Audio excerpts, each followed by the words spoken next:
Saya harap saya boleh senang untuk nak jumpa Aura. Sebab sebelum ni macam susah juga saya nak jumpa. Lama sangat saya tak jumpa Aura sebenarnya. Saya dalam tempoh 3 bulan dah, berapa kali? 5.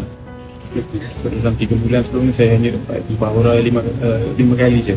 Jadi saya harap selepas ni benda tu dipermudahkan lah, bagi dah saya jumpa, saya spend time dengan anak tu kalau boleh.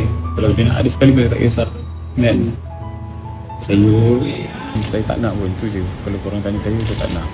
Saya benda yang saya tak nak, saya tak boleh nak cakap pun sebenarnya. Saya kasih dekat semua yang daripada awal lagi korang datang ni semua. Tapi sekali lagi tolong jangan tulis benda buruk pasal Usha. Jangan kecam dia ke siapa-siapa, cakap baik-baik je. Benda ni dah at the end dia, saya dah cuba yang terbaik. Saya dah daripada awal saya cuba pertahankan. Saya tak ada apa saya nak being fake ke apa, tak. Tapi saya cuba.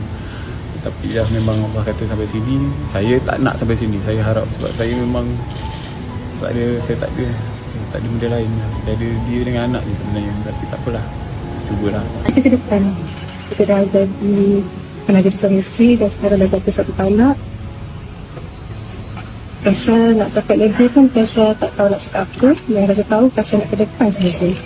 Untuk 26 ni jawab dah terjadi tadi. Dan akhirnya dia lapas. Jadi saya tak ada apa-apa nak kata. Cuma Kasha doakan yang untuk dia menjadi lebih tanggungjawab dan juga kata